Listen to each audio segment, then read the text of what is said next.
Wisdom from God is precious. Wisdom from God is pure. But wisdom living rightly by the standards of God, by the standards that God has revealed in the Bible, is also a hard and difficult life at times, with many challenges and with many fears and with many pains.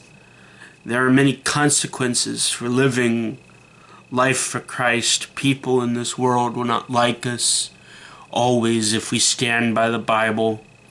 People will not like us always if we do not cover up their sins in the workplace and we do the right thing by honestly exposing error to the management.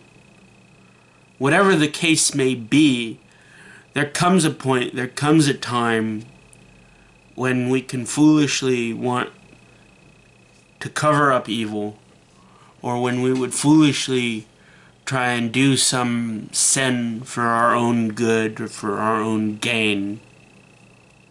Sin is never for our good. Sin is never for our gain in the ultimate sense. But in the immediate sense, it can seem fun to give up wisdom and to give ourselves over to debauchery, to give ourselves over to drunkenness, to give ourselves over to all kinds of things. It can be very tempting to want to do the wrong thing at times. There is an incredible joy in God. There is an incredible joy in staying faithful to God. But all of us have that sin nature living inside of us. Certainly I do. I have an incredible temptation to want to sin myself and to give my body over to all kinds of perversity.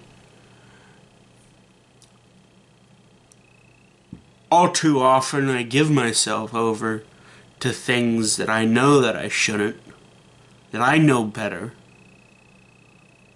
But God encourages us to stay on the right path.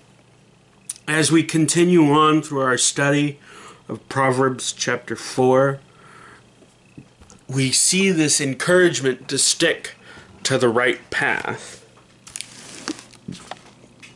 Hear my son and accept my sayings, and the years of your life will be many. I have directed you in the way of wisdom. I have led you in upright paths. When you walk, your steps will not be impeded, and if you run, you will not stumble. Take hold of instruction. Do not let it go. Guard her, for she is your life. When we hold to the instruction, when we hold to the commandments of God, we are holding to the ways of life. We are holding to the ways of truth. We are holding to the ways that will establish us well in the world and in the world to come. But there's that temptation to let it go. There's that temptation to just do whatever we want to do. Which is why Solomon encourages us. Do not let it go. Do not let wisdom go. But let's stay hold of the path that God has for us. Let's stay faithful to the calling, to the will that Christ has for us. And it will be a blessing for us. It will be a joy.